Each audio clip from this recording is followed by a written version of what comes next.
శైలజ గారికి హృదయపూర్వక ధన్యవాదాలు. మాటల్లోనే కాదు చేతల్లో తెలుగుదేశం పార్టీ కార్యకర్తల తాలూకా సంక్షేమం కానీ సాధికారత కానీ నిరూపించి చూపిస్తుంది మన అధిష్టానం. అలాగే ఇప్పుడు తెలుగుదేశం పార్టీ అనంటే కేవలం ఆంధ్రప్రదేశ్ రాష్ట్రమే కాదు, తెలంగాణ రాష్ట్రం కూడా ముందుకు నడిపించాల్సినటువంటి బాధ్యత మనకుంది. తెలంగాణలో పార్టీ ఎక్స్పాన్షన్కి సంబంధించి పాలిట్ బ్యూరో మెంబర్ బక్కని నరసింహుల గారిని మాట్లాడవలసిందిగా కోరుతున్నాం.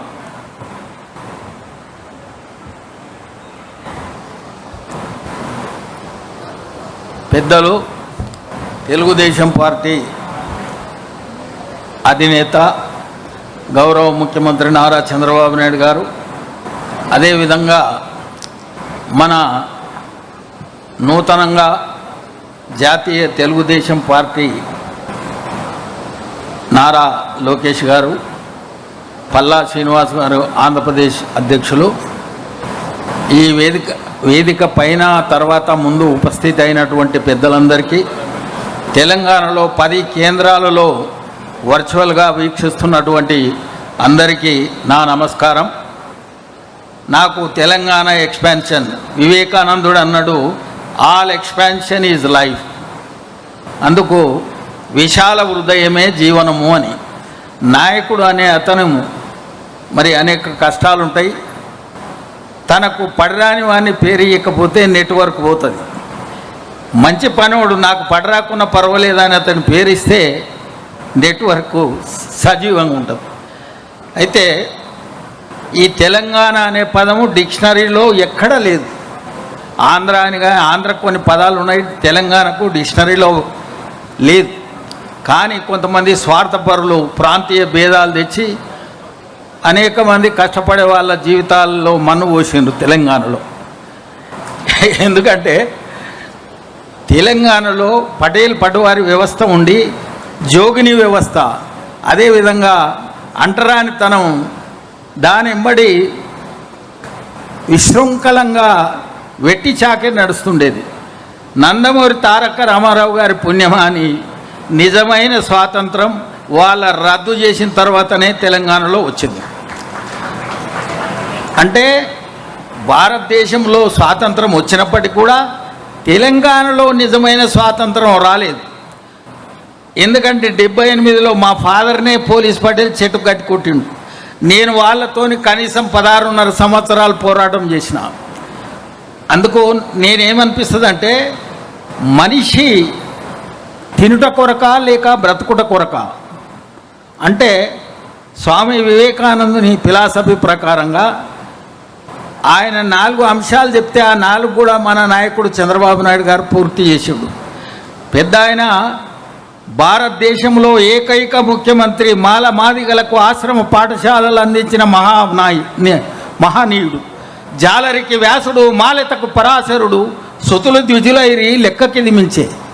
ఆ అంశాన్ని ఆయన ఆశ్రమ పాఠశాల ఇస్తే మన గౌరవ ముఖ్యమంత్రి గారు 294 చేయడం ఇది అద్భుతమైనటువంటి విషయం. అంతేకాకుండా 2020 విజన్లో అంటరానితనం నిర్మూలన కార్యక్రమాన్ని తెలంగాణలోనే పెద్దిరెడ్డిపేట, మెదక్ జిల్లాలో ముఖ్యమంత్రిగా నేను దళిత విభాగం ఉమ్మడి రాష్ట్రానికి అధ్యక్షునిగా ఉండగా జరిగింది.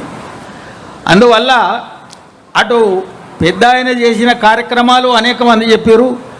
అనంతరం మన నాయకుడు చంద్రబాబు నాయుడు గారు సచివాలయాన్ని మన గుమ్మం దగ్గరికి తీసుకురావడం, ప్రజల ఆరోగ్యం కొరకు 100 పడకలు, 200 పడకలు, ప్రాథమిక ఆరోగ్య కేంద్రాలు, ఒక మానవులకే కాదు పశువులకు కూడా మరి ఆరోగ్య కేంద్రాలు నిర్మించినటువంటి మహానాయకుడు చంద్రబాబు నాయుడు గారు. అంతేకాకుండా ఇంకొకటి ఏంటంటే, అందరికీ విద్య. నేను ఎమ్మెల్యేగా ఉన్ననాడే చదువుల పండుగ అనే ఒక చట్టం తీసుకురావడం జరిగింది. పురాతన కాలంలో తెలంగాణలో ఏం చదువుతాడా మీ ఓడు, ఏం ఎస్పీ అవుతాడా, ఎమ్మెల్యే ఏది ఉందా, అది కలెక్టర్ అవుతాడా అనేవాళ్ళు. ఆ పశువుల కాడే వెళ్ళాడు పోరాదరా అని. అలాంటిది మన నాయకుని పుణ్యమా అని బ్రహ్మాండంగా ఆ ఆశ్రమ పాఠశాలల వల్ల ఐఏఎస్లు, ఐపీఎస్లు, ఫారెస్ట్ రేంజ్ ఆఫీసర్లు, తహసీల్దారులు కూడా అయ్యారు. మా షాద్నగర్లోనే చాలామంది అయ్యారు. వాళ్ళందరూ కూడా జ్ఞాపకం చేసుకుంటారు మన నాయకుడు చంద్రబాబు నాయుడు గారు. ఆ విధంగా నేనేమంటున్నానంటే, నేను కూడా పార్టీ మారకుండా ఉండడానికి గల కారణం ఏంటంటే చిన్ననాడు నా జీవిత వ్యవస్థ ఎట్లా ఉండను దాన్ని మర్చిపోకుండా ఉండడానికి. అందువల్ల బెల్ స్టార్ట్ అయింది. కాబట్టి మరి ఎన్టీఆర్ చంద్రబాబు నాయుడు గారు చేసినటువంటి కార్యక్రమాలు అనేకం ఉండగా మన నాయకుడు లోకేష్ యువ నాయకుడు చేసినటువంటి కార్యక్రమం అధికారంలో ఉన్నా లేకున్నా అక్కడ ఏం లేదు. 14 నుంచి ఇప్పటిదాకా ఏం లేదు. కానీ 2015 నుంచి 2024 వరకు 510 మంది చనిపోతే ఏది యాక్సిడెంట్ వల్ల మరి 10,02,00,000 ఇవ్వడం జరిగింది. అదేవిధంగా మరి ఈ 2004-2026కు గాను 6 మందికి 5 లక్షల చొప్పున 30 లక్షలు ఇవ్వడం జరిగింది. ఇది ఈ భారతదేశంలో ఏ ప్రభుత్వం ఆ విధంగా ఒక కార్యకర్తకు 100 రూపాయల సభ్యత్వం చేసిన దాఖలాలు లేదు. చివరిగా ఏంటంటే మన నాయకుడు చంద్రబాబు నాయుడు గారు చేసిన మహా గొప్ప పుణ్యం ఏంటంటే తెలంగాణకు 540 మంది తల్లిదండ్రి లేని వాళ్లకు విద్య ఫ్రీగా మేడం ద్వారా నడుస్తుంది. అంటే 29 సంవత్సరాలు అయింది ఇప్పటికీ. కాబట్టి ఇవన్నీ కూడా రాబోయే తరాలకు మరి తెలంగాణలో 1,78,970 మెంబర్షిప్ చేయడం జరిగింది.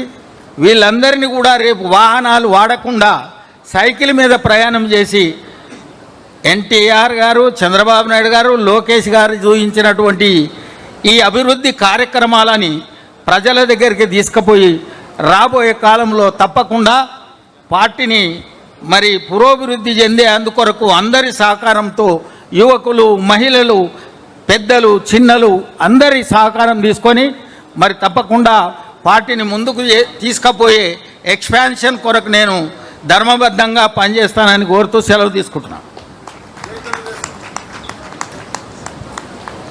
నరసింహులు గారికి ధన్యవాదాలు తెలియజేసుకుంటూ ఇదే అంశం మీద బలపరచడానికి తెలంగాణ నుంచి మరొక సీనియర్ నాయకులు అరవింద్ కుమార్ గౌడ్ గారిని వేదిక మీదకు ఆహ్వానిస్తున్నాం.